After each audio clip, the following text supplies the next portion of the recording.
and just like not speaking. And I said, honestly, that all my One Leeds fans will know that I do this frequently, and I've got a great setup here.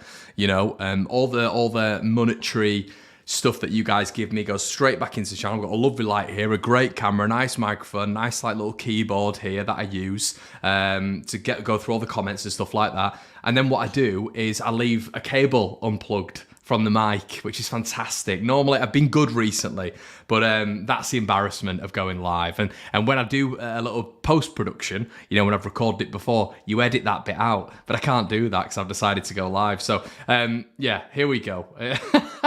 God, it's every time. Do you know, that was seamless as well. So we're going to go through it again. I'm going to wrap it out really, really quickly. But guys, we are sponsored by Betmate, and you guys know that. You guys know that. So we're going to go through that really, really quickly again. Don't worry. But listen, get involved. I know you guys are gagging for the offer. So check my team out. I'm not watching this stream again because I'll cringe my head off. But McKennie, the reason I've got him in there is because Betmate is all about tackles, interceptions, and all that good stuff. It's not just about goals and assists. So check that out. I've gone with McKennie and Verba. Guaranteed payout, £3, 300 quid to win. 10 of you can win that money as well. Boom. There we go. Brief. And I was talking as well for at least 10 minutes there, wasn't I? God. Unbelievable. So yeah, apologies for that. Forgot to plug it in. Can you believe it? Okay. So, as I said, I will not be watching that again. Cannot stand that, the cringe. But we're back anyway.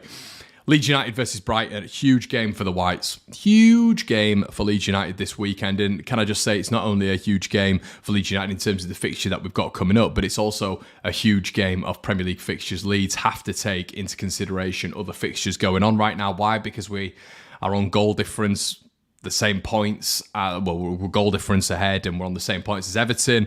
Southampton are sniffing, and obviously they've got Man United away. Bournemouth have got Liverpool at home. It's a real opportunity for Leeds United to gain some yardage. Everton, Brentford at home, that's not going to be easy. No game in the Premier League is easy, but I don't think any of the bottom four have easy fixtures this weekend. And can I just say, Brighton is not going to be easy. If you've watched Brighton at all this season, you will understand what I mean. They are a terrific team and have actually gone from strength to strength. You know, you thought when Potter went, that was going to be it. De Zerbi's come in and they look like they're on a different level at the minute. 3 points off the top 6, 7 points off the top 5, and they are flying, absolutely flying. De Zerbi was suspended last game, the manager of Brighton, and they still were able to romp West Ham 4-0. So, yeah, it's going to be a really tough game. And Brighton, the last 5 times they've come to Ellen Road, they've drawn 2 and they've won the other 3. So it's going to be a difficult task for Leeds. It is going to be a difficult task. And if you said to me right now, would you take a 0-0, Conor? I don't know if I would. I think this needs to be a win, and I can see everybody in the comment section below, you know, essentially saying it needs to be. It needs to be, you know, you can get a point or whatever. And obviously, listen, I'd rather a point than a loss. However, I am a little bit concerned about going to Wolves needing a win because, you know, if Everton turn round and they end up getting a point or they get something against Brentford, that's us back in the relegation zone, and that's us needing a win at Wolves away, who've obviously just beaten Spurs at home. So, you know, they're galvanising a little bit under Julian Lopetegui. Imagine making a managerial change before that critical point. Look at Wolves. So, yeah, it's going to be a tough one. I think when we look at someone like Matoma, who was brought in the summer window for Brighton, who just looks absolutely exceptional at the minute, he really is a player who I'm going to, you know, who I've been enjoying watching this season. I think he's been a delight. He's a fantastic dribbler, someone who's got excellent balance as well, can use his left, can use his right. They've got players like that. Obviously, they've got players at the back like Lewis Dunk, who's been there for years and years now. Danny Welbeck seems to turn up against Leeds. Alexis McAllister, a World Cup winner who's been fantastic for them this season and was fantastic for Argentina. Listen, guys, they're a good team. They're a good team, and long have gone the days of Brighton being an almost joke outfit, although I don't think they've been a joke outfit for a while now. But long of those days, you know, those days have passed, and a Leeds United guaranteed win or should win against Brighton is unfortunately, you know, days of the past, really. So, in my opinion, can we win this game? Leeds can, but there needs to be a change. We heard a lot of discussion today from Grazia discussing Chris Armas, and we'll touch on that just a little bit. We'll just touch on that a little bit, and we'll speak on the press conference and Grazia essentially saying that Chris Armas, who was obviously brought in as Jesse Marsh's assistant, essentially doesn't have a place at the club and he doesn't really know what he's doing, and as in Grazia doesn't know what Armas is doing, and he's just kind of almost just there in the background. And we all knew this because we knew it was going to get to a stage where Jesse Marsh was going to get sacked, because unless you were living under a rock, you realised that Leeds United were sinking like a stone. So they kept him in. They brought Armas in at a very weird point in January. He came in, obviously. We spent a little bit of time with the squad and all this sort of stuff. And now we don't know what is going on with Armas. And Grazia is having to come out in the press conference today, be asked a question by a journalist, and essentially turn around and say he doesn't know what's going on at the club in terms of Chris Armas' position. So it's the absolute circus that goes on at Leeds United sometimes. And, when you look at a comparative like Brighton, would that happen there? Absolutely not, because they're a well-run club, a very, very well-run club. So I just wanted to touch on that today because I was a little bit peeved off by the fact that Grazia is actually having to answer questions about the previous manager's assistant manager, who's just there as a spare part, as almost like a competition winner. Don't really understand that. Don't really understand why he didn't go with Jesse Marsh. Don't really get his position at Leeds because he's not part of Grazia's staff. Bizarre, but we're almost used to it with this ownership at the minute, aren't we? So yeah, absolutely bizarre goings on at Leeds United. But if we're sticking on the football, and I'll get into some of your comments in just a little bit. As we've said, everyone, Brighton sit 8th in the Premier League. And they're dreaming of European football. There is a point at the minute where they could get a trip to Wembley. Obviously, if we'd have beaten Fulham, we'd have maybe been in dreamland there. But if they beat Grimsby, in the I believe it's the FA Cup. It's the FA Cup quarter final. They have a trip to Wembley, which is great for Brighton, of course. However, one positive for Leeds is in their last 9 away trips, they've conceded a goal in each and every one, which is positive for us. I guess the issue with Leeds United is we can't score at the minute. Their form in all competitions is they've lost 1 in their last 5. Leeds have obviously lost 4 in their in their last 6. Leeds have lost 4 in the last 6. So yeah, it's going to be a tough one. It is going to be a tough one. And I think we're all very, very much aware of that. And I want to get into some of your comments as well. Rom says it's a must-win game. Brighton is tough. Hope to beat them. And I think we're speaking today, or Grazia was speaking today, about potential availability of Rodrigo and Sinisterra. And this is something that is fantastic because the match winners, they are match winners, and I don't think any of the bottom 4 sides have people like that coming back into the side. You look at Everton, who's going to come back into that Everton side and really give them a lift? Dominic Calvert-Lewin, 100%. That really could favour Dyche Ball. However, I don't really know if it feels like he should be there anymore when you're looking at Dominic Calvert-Lewin, as in I don't think he wants to be there. So, if you're reading between the lines and reading a couple of the articles, so is he just waiting out and holding out for a summer move, not wanting to get injured, etc.? Who knows? But when it comes to Leeds United and the artillery that we've got coming back, someone like Rodrigo, who's scored 10, 11 Premier League goals this season, 13 I believe in all competitions. You've got someone like Sinisterra, who's a match winner in himself. I think the only difference that I would turn round and be a little bit cautious of when it comes to Rodrigo and Sinisterra is Rodrigo naturally takes a while to get back into things. He never comes back fit and firing. We've seen that with him in his Leeds United career. Sinisterra, at Feyenoord, he had a problematic injury record, scored tons of goals, got bags full of assists, was one of their top performers, the Colombian, but he did get injured. That was one of the things we were warned about when we did bring Sinisterra in. I think that's why we probably got him for the fee that we did. And he had a niggle in pre-season, didn't he? He had one at the start of the season. He was playing through it, apparently. He picked up another, then another. So he's been plagued with injury this season, really, Sinisterra. So it's one of those where you're expecting him to come back in. Obviously, he was supposed to start at Old Trafford, wasn't he, for the first time in a while, then went down within about 3 minutes after Nonto scored. So are they going to coax him in a little bit easier in terms of just throwing him back in? But I don't think these two are going to hit the ground running. Could be wrong. Hope I'm wrong. Please prove me wrong because we need goals. But I don't think they're going to be hitting the ground running straight away, to be honest with you. I think it's going to take them a little bit of a while to get back into things. However, I also think that this is a point where some of the other players need to step up. Now, throwing caution to this, I really do sometimes worry about the youth within the side. I've seen a lot of predicted lineups today, and a lot of people are putting Nonto in with Somerville. Some people are putting Rutter, Nonto, Somerville in, and it's just, it brings you all back to the board, doesn't it, when we're talking about investing natural proven players now, not players for the future, i.e. in Rutter and all that sort of stuff. But we need our bigger players, our senior players to step up. Now, is Bamford going to be back? Who knows? Grazia never really lets the cat out of the bag when it comes to team news. So hopefully we're going to see Rodrigo, Sinisterra and Bamford all back in. But I think the key thing to know on this, everybody, is with a really, really well-established set-up Brighton side. A lot of people think that when I talk on other teams, it's because I think other teams are prime Barcelona in comparison to Leeds.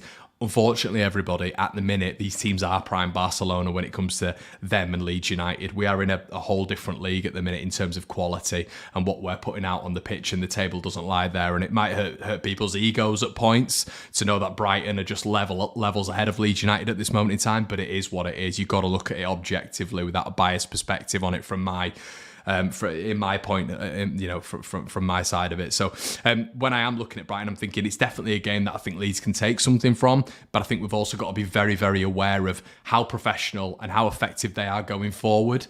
And generally, defensively, they're pretty good when you look at the home and away package. Can they be got at? I do think so, but I think I am a little bit worried if Leeds are just heavily reliant on youth players, young players for this game, because I think they've got bags full of experience, and I think they've got enough quality to be able to deal with youngsters running into cul-de-sacs, which seems to be what is happening with Leeds United continuously at the minute. So I think Bamford needs to step up big time. He needs to step up a lot more, and someone I need to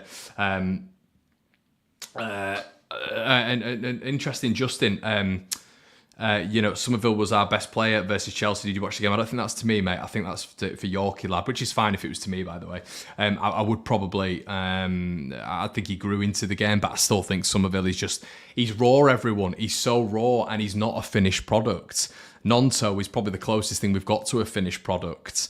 I mean, Jack Harrison isn't even anywhere near a finished product, and he's 26 years of age. The actual finished article, I know it's difficult for a player to be at that point, but for me, we've got so many players who aren't there yet, and I think that's why it's affecting Leeds. And they're taking extra touches, they're trying to walk the ball into the back of the net because they don't have confidence, there's not enough shots going in on target. And this is obviously the clamour for Rodrigo and Sinisterra and Bamford and Harrison to actually perform. But Bamford and Harrison really need to step up big time. If Bamford is back, we need to see a cap. He's been given the captain's armband plenty of times. He needs to step up big time. Jack Harrison, I'm not taking this grabbing hold of the shorts, looking up to the sky every time he balloons a ball out for a throw-in. You need to step up, fella, big time, because your team needs you. And I was getting loads of people telling me last year that apparently it wasn't Rafinha who kept us up, it was Jack Harrison. Would completely disagree with that. However, I'm more than willing to also go on the bandwagon of I need Jack Harrison to step up for these games. He's one of our better players when you look at ability. And for me, overall, as a senior player in this side, you need to step up. You need to start performing, because you cannot have players like Willian Gnonto outperforming you on a week-to-week basis. And Willian Gnonto's got a stronger mentality, in my opinion, than Jack Harrison. And he's about 7 years younger than him. What's all that about? Come on now. We need to start seeing a little bit more from him. I don't want to see him grabbing hold of his shorts, looking up to the sky, getting his head down when he gets beaten in a tackle. I need to see fight from Jack Harrison. I need to see a little bit more, and I'm calling on him for this game because I think this is where he can be effective. I really think this is where he can be effective, and we cannot simply, as Bamford has said in his post-match interview a couple of weeks back, we can't just be relying on Willian Gnonto and Somerville. They're simply too young. They're simply too young. There needs to be more. There needs to be more coming from the senior players for me. I'm just going to get into a couple of your comments, everybody. Ian in the building. Other players have to create more space for Gnonto now. They've worked him out. Rutter is worrisome, and Bamford is a ghost of his former self, Jock Harrison.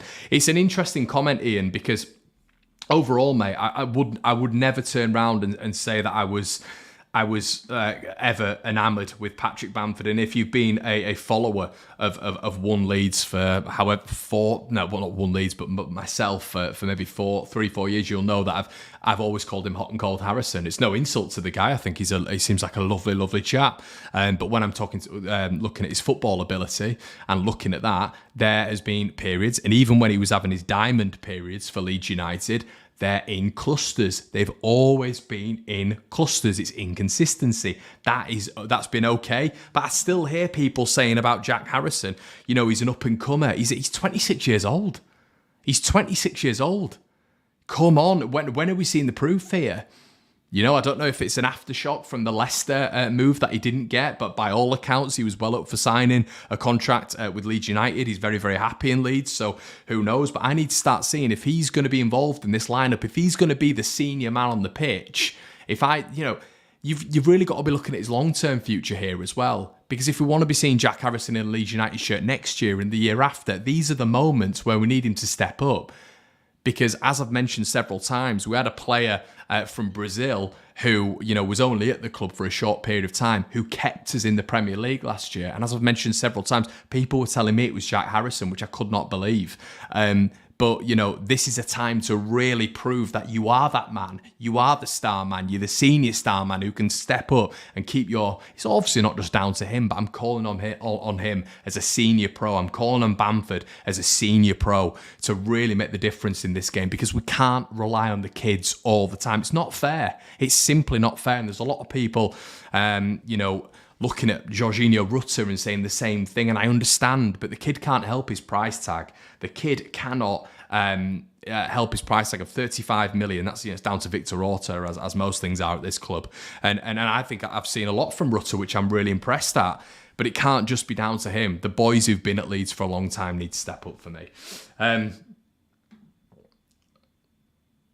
Let's have a look at some of your comments as well. Another one here from Noel. He says we need to start beating teams at home. I agree. 16 of Leeds United's points have come at home. 16 of Leeds United's 22 points have come at home. So of the last 22, I believe it is. So yeah, huge difference at Leeds at home. So these are where Leeds pick up the points. We've got a diabolical away record. We've won once away all season at Liverpool. Benji says, how's it a Beyond Serious weekend? Must be deluded to think we can get a point. Okay, but where does that take away from it being a huge weekend, Benji?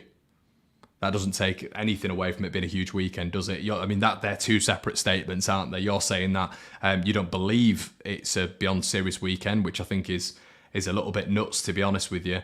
You've got Everton playing a very, very tough team. You've got Southampton playing an extremely tough team. And you've got Bournemouth playing a very, very tough team as well. Leeds, granted, are as well. But when you're looking at the form guide and when you're looking at all the teams at this moment in time, Leeds have probably got the biggest advantage this weekend in getting something. And if Leeds do get something this weekend, if we're able to actually get 3 points, that is massive. 2 wins gets you absolutely siloing up this table.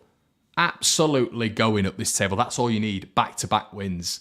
And it's difficult in this Premier League campaign. It's difficult when it's Leeds United at this minute in time when it comes to quality. But Rodrigo being back, Bamford having a little bit of form, Harrison stepping up to the plate, Sinisterra being back into the fold, taking the burden off Nonto and giving him a little bit more space. Somerville, Rocker being back into the, coming back into the fold as well. These are all little nuances that are going to help Leeds, but it's a massive weekend for Leeds. It's one of the big. It's probably one of the biggest so far in terms of how it could turn, because Leeds could be bottom at the end of the weekend. I don't think that will happen with the other team's fixtures, but we could also pull away, which is big. It's a big weekend. McKennie needs to step up. He does, Jonathan. He does, but also McKennie's been here 2 or 3 games, and I think McKennie gets a lot of rubbish when he doesn't deserve it, to be honest with you. I thought he was good against Chelsea. He actually is someone who I think doesn't look chaotic on the ball and doesn't look frantic on the ball. But I also understand that Leeds fans have the favourites in this side. Normally it's the Bielsa gang, and I understand how a lot of those boys get away with murder when it comes to sometimes passing the ball and certain favourites in this side, but maybe some of the new boys get absolutely battered. And I think there's a lot of things that you need to consider when some of the new boys are coming in, like, adaptability. to the Premier League. Maybe some of these players not actually having minutes. When you look at someone like Rutter at Hoffenheim, they had obviously that huge break when it came to the German league and stuff like that. It's going to take time to adapt to the Premier League. I understand that. I completely get it. But for me, McKennie has been one of the better players. You guys might disagree, but I think on the ball, I don't think he's an efficient passer. I think his passing is pretty wayward, but I think he is actually composed. He's not frantic. He almost slaloms when he's got the ball at his feet. The problem is when you've got McKennie and Adams in there, you've not got a player alongside them who can distribute long balls, who is efficient with their long balls, who is the guy who everyone was battering not long ago, even though he's been in the top 10% of Premier League midfielders this year when it comes to ball progression and pass efficiency, Mark Rocker. So Rocker is definitely someone who can come in and really influence this side. And I think, this is it, everybody. Not many teams have the option of getting a Sinisterra back, getting a Rocker back, getting a Sinisterra, a Rocker, who am I missing? A Rodrigo, back into this side. So, yeah, there's a lot of positives there when it comes to that.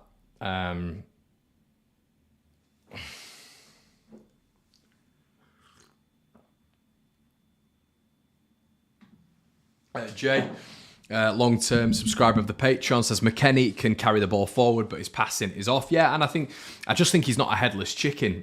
He's not a headless chicken, but I do think he's had moments at Leeds where I agree it needed to be better.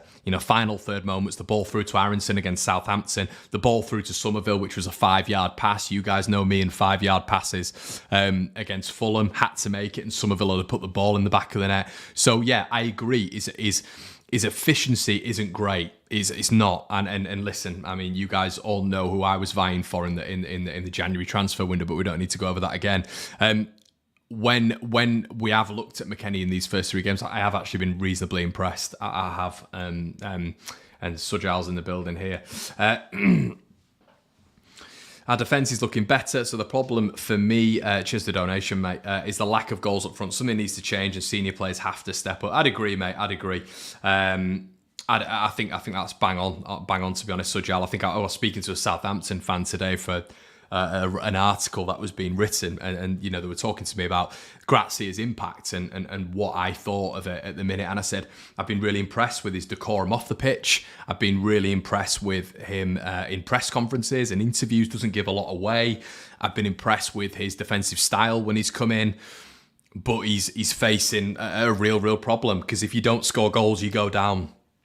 It's really as simple as that. Leeds United have scored 1 goal in 5. Everton have scored more. Southampton have scored more. Bournemouth have scored more. So Leeds need to start increasing that goal tally. The worry, I think, at the minute is maybe confidence in front of goal, which is why Rodrigo and Sinisterra have to come back in, and they have to come back in quickly. I think my big worry is the fact that adaptability, when you're coming back into the side, when they've come back from injury, they look rusty. Sinisterra's looked rusty before. Rodrigo's definitely looked rusty for a long while when he comes back into the side. So what I'm saying, everybody, is don't be expecting miracles. Don't be expecting 3-4 goals in the first, 2 games for Rodrigo, and assist for Sinisterra. It is just what it is. And I know we need these things at the minute, but for me, it's just not realistic. It's not realistic. And you guys might disagree. BPCY says senior players not good enough. I'd agree, mate. That's why we're in the position we are. It is what it is. Expect anything totally Leeds, says Alan. I believe that's maybe in reference to Leeds winning the game, and I agree. It could be a 1-0 to Leeds. It could be a 1-0 to Brighton. I think we've just got to be very, very careful. And I'm interested to hear what you guys... We had a discussion about this on the debrief and how you would approach this game. I disagreed with Brownie. Brownie said that he believed that Leeds should go for the jugular when it comes to Brighton. And, he believes that we should attack. We're not in a position really to wait at the minute. Now, I think there's a lot of factors to this. I think obviously it depends on if Sinisterra and Rodrigo are back, which will hopefully make a big difference if they can seamlessly transition into this side. I think the likelihood is they probably won't be back for this game.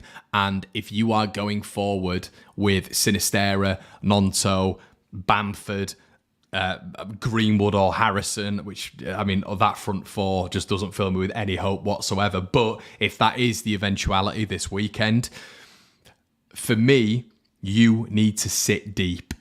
Sit deep, frustrate Brighton, let them have the ball, treat them like the top 8 team that they are, because they are a top 8 team. As I said, they're 3 points off the 6th position.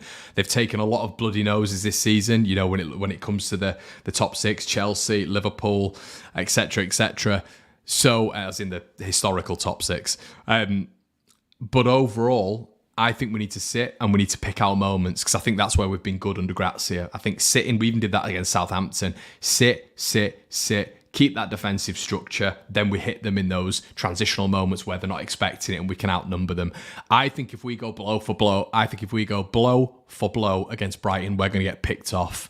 I think they have the players. I think they have the artillery. I think they've got the quality in Solly March, who's having a brilliant season. Matoma, who's on fire. Danny Welbeck, who always seems to do well against Leeds United. Alexis McAllister. I think within 2 or 3 passes, they can pick the lock and get through Leeds and expose how maybe frail our defence really is. You know, papering over the cracks at the minute, aren't we, with a solid structure? But if they're able to just pick us apart in terms of passing, I think they can ruthlessly dispatch of Leeds United at the weekend. So for me, I want us to sit deep, keep that rigid structure, 9-10 men behind the ball, and then spring on a counter-attack when we can. Pick our moments. Keep it 0-0 for as long as we can. If we can grab a goal, early on, get the crowd up, fantastic. But Brighton do concede goals away from home. They've conceded in all of the last 9 games. They typically do well at Leeds. You take the Chris Wood header out under Gary Monk a fair few seasons ago, 6 or 7 seasons ago now, and Brighton have got a very, very good record at Ellen Road. So yeah, I would hark against what my colleague David Brown said on the debrief. I understand that where you want to be, you want that Leeds United thing where we get at them and we go for them and we go for the jugular. But I think if you put and I'm not saying Brown isn't sensible here because he's the voice of reason, and makes fantastic points continuously, by the way. But from my perspective, put that hat on, I think you have to turn around and say, if we do that with the quality that they've got, especially when they've gone up another level since De Zerbi has come in, and the quality of the player and the confidence they're on right now in terms of how in form they are in this Premier League, I think Leeds sit back, frustrate them, and try hit them on transitional moments and hope for the best when it comes to that. If we go for them, they're going to pick us off. They're going to pick us off very, very quickly. So, and we've seen that with Brighton this season. Jason says, not must win, just don't lose. Yeah. Ryan says, not selling the win to me. Ryan, I'm saying we can win, mate. I'm saying we can win. We've just got to go about it the right way. I just feel I think if we go blow for blow with them, we're going to get a hide in this weekend. But I think if we strategically play the way we have done under Grazia at Fulham, which you have to take into consideration, Fulham almost on that same spectrum at the minute as Brighton. We frustrated them and we were hitting them in transitional moments. We weren't going hell for leather. We were picking our passes reasonably efficiently, sitting deep and then hitting them. That's what you've got to do. If you go, we've got evidence of this so far this season. You go blow for blow against some of these teams and they'll just kill you. So yeah, this is the Premier League, of course. Jay says, we have to slow them down, frustrate them, then pounce with pace. So many P's in there, Jay. Look at that. Pounce, pace, pinpoint passing, and clinical finishing. It's easy, really. It is, mate. It's an easy game, this football lark, isn't it? But yeah, and I think, do you know what, everybody? We need to be doing this towards the back end of the season for most games, to be honest. I think you're going to see us going away to Wolves and doing the exact same thing. And I'm fine with that. It makes me much less nervous. It makes me very happy at the fact that we're going to be solid, we're going to be rigid, we're going to be difficult to break down, and we're going to frustrate teams, because Leeds have come up against teams like this so many times in the past 3 or 4 years. And you get frustrated, and opposition teams will get frustrated. Brighton have something to fight for. They're looking for European football. They'll be coming to Leeds United expecting a win. So we need to make it hard for them. Really need to make it hard for them, and we need to take the game to them in terms of the strategy, not just picking our moments is what I'm trying to say. Sujal says, I think Grazia is a better tactician than Jesse. Sujal, I'm a better tactician than Jesse. How many people will bite on that? Yeah, no, I think it's not that difficult to be to be a better tactician than Jesse. We should have won 4-2 at Fulham. Finishing is the problem. It is, Jonathan. Yeah, can't disagree with that. And you know, that's why we need some of these players back. Smash, Steve McLaren. Smash like 550 in the room. Justin always do me a solid. Everyone, if you would do me a solid as well, giving the video a like is completely free. And it just means that it shows to more Leeds fans, which is the ultimate goal of One Leeds, to spread the word. Juan Martinez in here saying we'll get a draw. Jack Dominic says, I reckon Ellen Road will be toxic. Cold and miserable bottom 3. Yeah, I mean, especially if you see at the end that Everton have won, and it is another thing, everyone. We've got to look at Everton this weekend. It's two very, very comparable fixtures. You've got Brentford, who are going to Everton. You've got Brighton, who are coming to Leeds. So 2 home games for Everton and Leeds United. There is a severe possibility. I mean, Leeds aren't going to be bottom, I don't think, touch wood. But there is a severe possibility that Leeds are in the bottom 3 by the end of the weekend. And we were so close to being in there last weekend as well. So we've got to be careful. We've got to be really, really careful and got to manage this. This isn't a game Leeds can throw away, everyone. We have to get something from this game. I was bitterly disappointed that we didn't get something from the Chelsea game, but I understand it's an away game. We've been treacherously bad away from home this year. As I say, 1 win.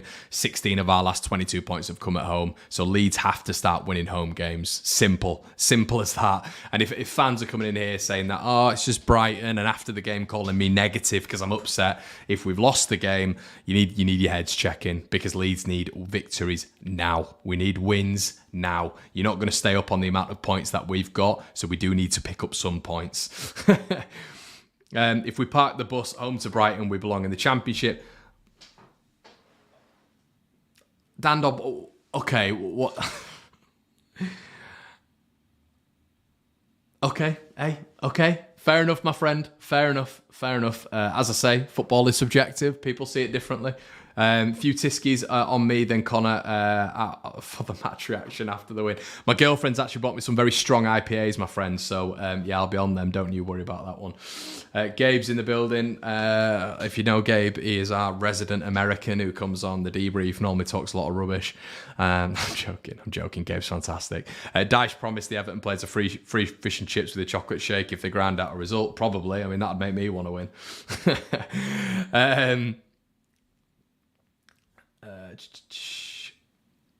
Let's have a look. Mark's in the building, says you have to look at the table and work out what to expect on the opponent's form. Simple.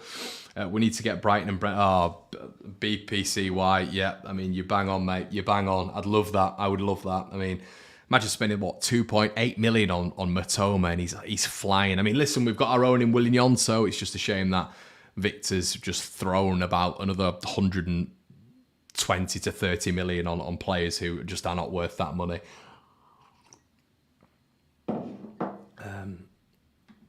Ian says, I don't buy it's away games. It's having your head in the right space, also stepping up. I agree, mate. I agree. I really do. I think Leeds, I still think, and I said this with Bielsa's Leeds, when obviously we lost to Derby and you know, we started to tumble towards the end. I think there's almost always been a little bit of a mentality problem with some players in this Leeds side. It just is what it is. That's how I feel. Where I think sometimes, just only sometimes, with certain individuals who I'm not going to call out on here, when the going gets tough, the head goes down, and that's, I think, away from home. That's always going to be a tougher prospect because you've got the crowd on top of you. It's not your normal situation, your environment where you're comfortable. It's an uncomfortable environment. And listen, if you get points away from home, they're valuable in the Premier League. Gail says it's been an awful 2 seasons. Gail, imagine running a YouTube channel. Imagine running a YouTube channel and having to make maybe 3 to 4 videos a week. Extra bonus content on the Patreon, guys, if you want to check that out.